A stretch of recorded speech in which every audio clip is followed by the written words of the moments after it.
Hi, I'm Christy Blatchford, courts columnist for the National Post and Post Media.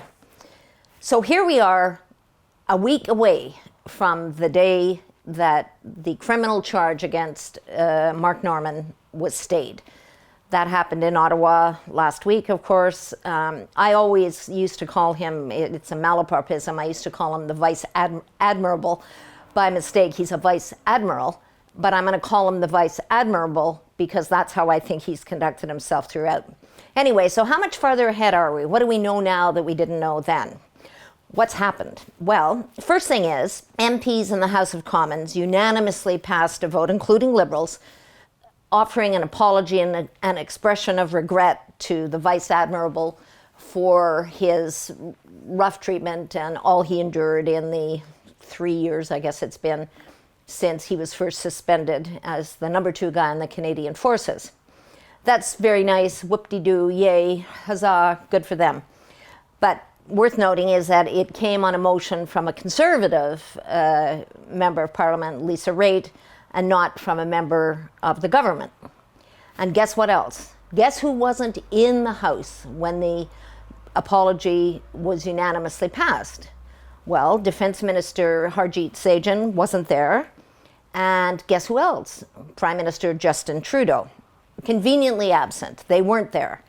It's especially galling from Mr. Trudeau because he is, after all, the man who, as he would put it, has gone on bended knee from coast to coast to coast, apologizing for the mistakes and the policies and the misguided beliefs of governments which went before him, which made decisions before he was even born. He has no problem apologizing for those things.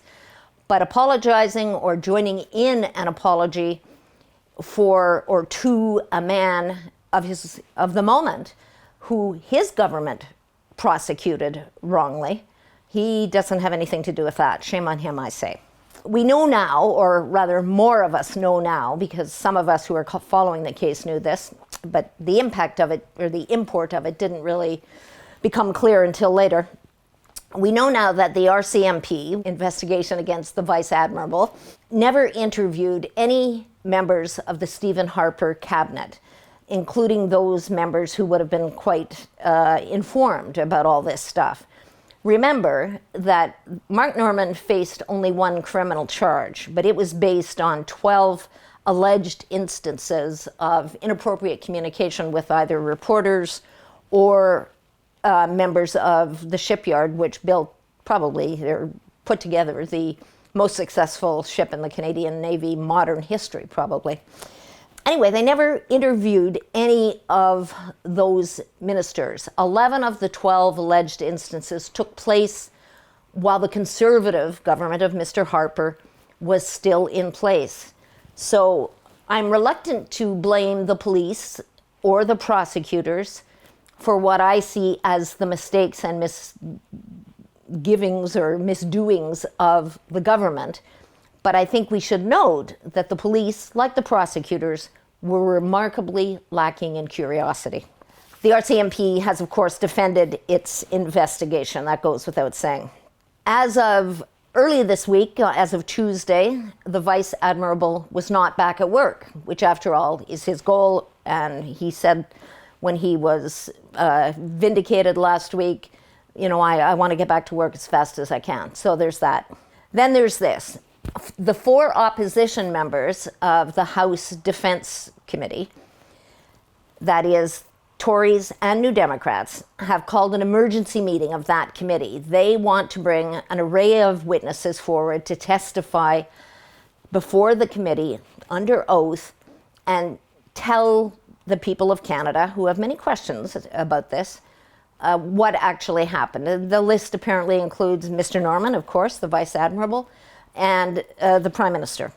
But as always, being a majority government, the Liberals have the majority of members on this committee.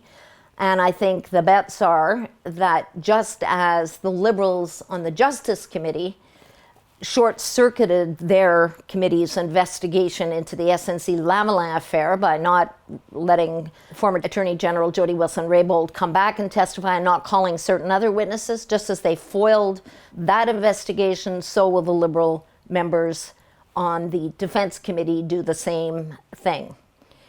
In other words, I think we have learned in these recent times that the real slogan of this particular government should be, do the wrong thing. We will always do the wrong thing. That's it for me.